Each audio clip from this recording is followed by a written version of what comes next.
guys, what is up? So, it's been a minute since we talked about the LS swapped Mustang.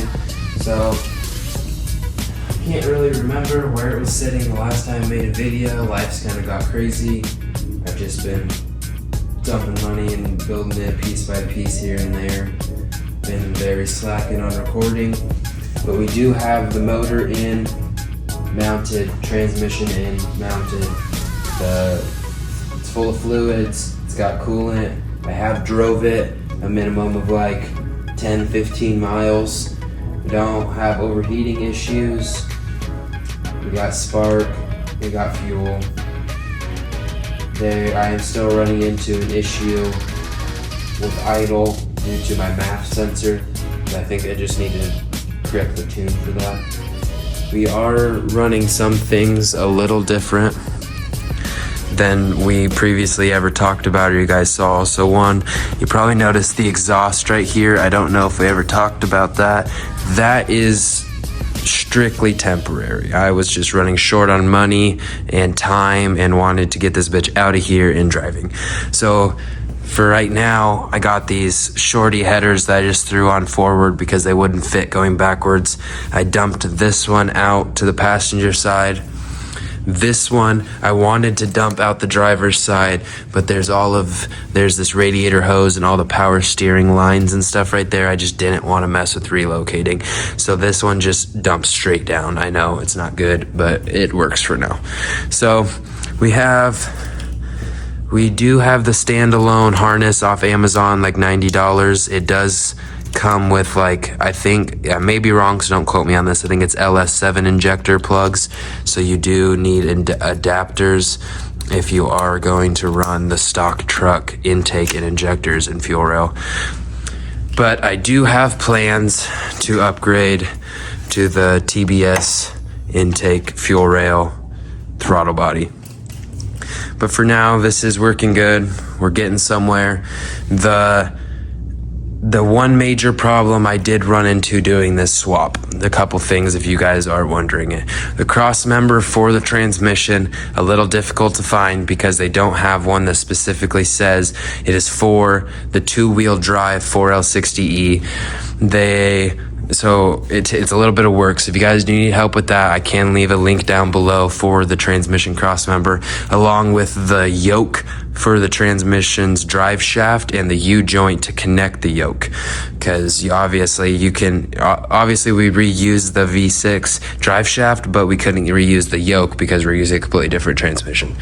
So we did end up having to buy one of these. Don't mind, this whole situation is completely temporary. I just wanted to make sure everything was working and I haven't had time to change it.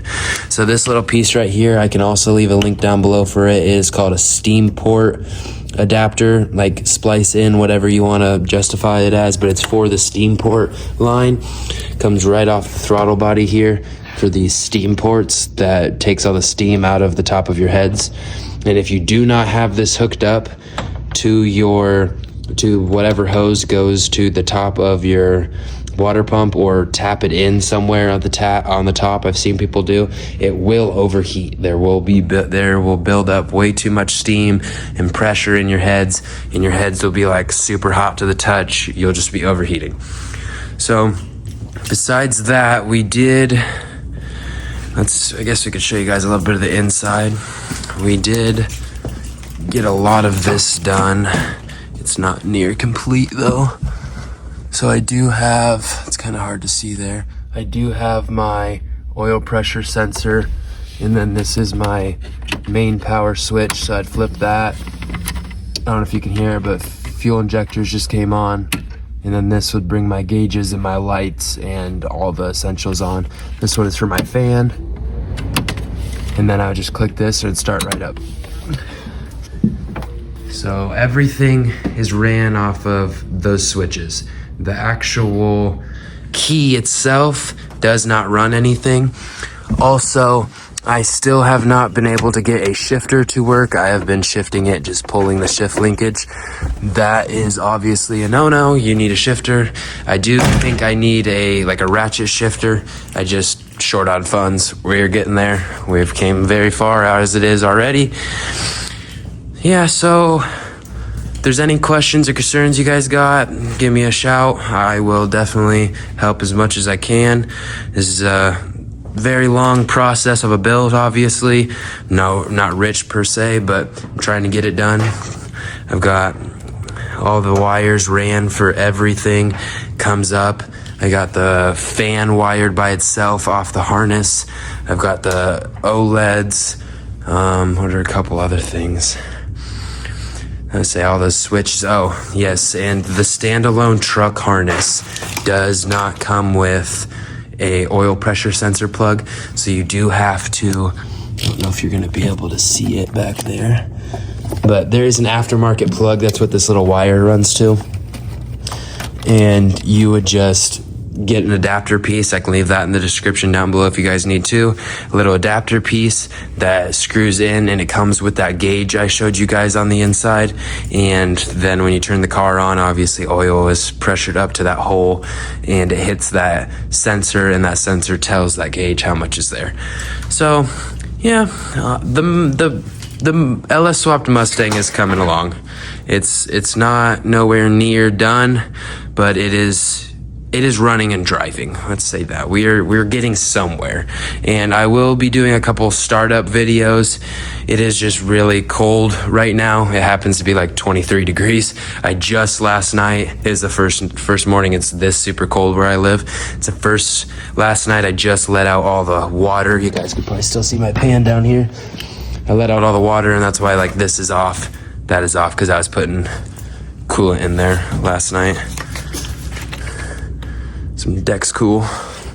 But yeah, so we were putting that in there last night so that this shit stays good. I would start it up for you guys otherwise. I do also have the air filter off. Normally it would sit like right there, and then this sensor would come up and plug in right here.